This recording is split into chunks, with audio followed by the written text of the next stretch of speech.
అందరికీ నమస్తే అండి ఫ్రెండ్స్. ఇప్పుడు మన వీడియో ఏమంటే మన ఆశ్రమంలో ఈ మధ్య కాలంలో అంటే ఈ వీక్లో మనము గంగమ్మ పండుగ చేసుకున్నాం కదా. అదేవిధంగా మా పెళ్లి రోజు కూడా 35వ పెళ్లి రోజు కూడా జరుపుకున్నాము.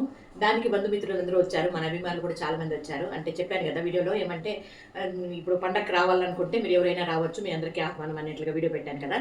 దానికి చాలా మందికి వచ్చారు. ఇంకా బంధుమిత్రులు చాలా వరకు ఈ రకంగా మాకు సన్మానాలు చేశారు. ఇదిగోండి ఈ విధంగా గిఫ్ట్లని, బట్టలని, హారాలని, షాలువులని, దేవుళ్ళని ఈ రకంగా. ఇంకా కొన్ని మిస్ అయ్యాయి, అంటే ఫ్రెష్ హారాలంతా కూడా నలిగిపోయి ఉంటాయి కదా, అంటే వాడిపోయి ఉంటాయి కదా, అవన్నీ కూడా తీసేసామన్నమాట. ఇవన్నీ కూడా ఈ విధంగా తెచ్చారు.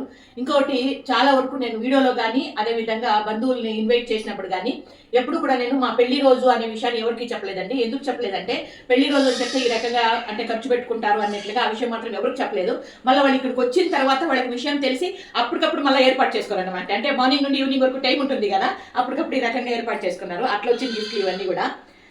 మళ్ళీ పెళ్లి రోజున ఎందుకు చెప్పలేదమ్మా అంటే వచ్చే వాళ్ళలో బాగా రిచ్గా ఉండేవాళ్ళు ఉంటారు, బీదోళ్ళు కూడా ఉంటారు కాబట్టి వాళ్ళకి అంటే రిచ్గా ఉండేవాళ్ళు తెచ్చేస్తారు, కొంచెం బీదోలుగా ఉండే వాళ్ళకి తెచ్చారు కదా, మనం తెలియదు అనే ఫీలింగ్ ఉండకూడదు అన్నట్లుగా ఎవరికైతే చెప్పలేదు. కాకపోతే ఇక్కడికి వచ్చిన తర్వాత అందరూ ఏర్పాటు చేసుకున్నారు ఈ విధంగా. ఇంకా కొన్ని గిఫ్ట్లు ఉన్నాయి, అవి ఎక్కడున్నాయని చూపిస్తాను రండి. ఈ రకంగా ఇవన్నీ కూడా హారాలు ఇవన్నీ. మళ్ళీ ఇంకోటి ఏమంటే ఇంత పెద్ద హారాలు ఉన్నాయి కదా, రెడీమేడ్ హారాలు, ఇవేం చేస్తే బాగుంటుందో మీరు చెప్పండి, మీరు సలహా ఇవ్వండి. నాకు ఈ హారాలు అయితే చాలా బాగున్నాయి. కాకపోతే ఏమంటే అవి ఊరికే వేస్ట్గా పడేయకుండా ఏం చేస్తే బాగుంటుంది అనేది మీ అభిప్రాయం తెలియజేస్తే బాగుంటుందని నేను అనుకుంటాను. వాచ్, ఇదిగోండి వాచ్, ఇది నగలు పెట్టుకునే బాక్సు. ఆల్రెడీ నేను నగలేం పెట్టారు చూడండి, ఇదిగోండి నా నగలు, నాకు ఇష్టమైన నగలు అనమాట ఇవి.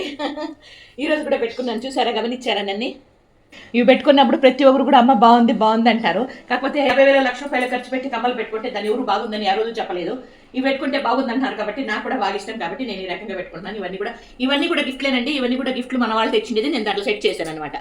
బాగున్నాయి కదా, సూపర్గా ఉన్నాయి, మ్యాచింగ్. ఇంకా వాచ్, ఈ వాచ్ అంటే ఇవి ఎవరెవరు తెచ్చారో నేను చెప్పలేదండి. ఎందుకంటే ఎవరు తెచ్చారు అంటే దాని వాళ్ళకి ఫీల్ అవుతారు కదా, దానికని ఎవరెవరు తెచ్చారని చెప్పలేదు, చెప్పను కూడా. ఇంకా గిఫ్ట్లు ఉన్నాయి, చూపిస్తాను రండి. ఆఫీస్ రూమ్లో పెట్టాను.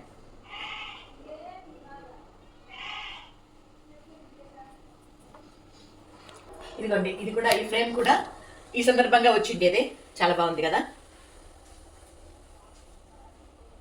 ఈ రకంగా ఆఫీస్ రూమ్లో పెట్టానండి, చాలా బాగా సెట్ అయింది ఇది. నెక్స్ట్ ఇంకొకటి దగ్గరికి వచ్చి ఇదిగోండి, లైట్ ఆన్ చేస్తాను. ఇదండి, ఇదో గిఫ్ట్,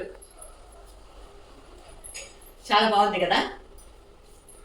ఇదైతే అవునమ్మా లైట్ అప్పటికప్పుడు ఎట్లా తెచ్చారు అని అనుకోవచ్చు. ఇది మా పిల్లలు తెచ్చారండి.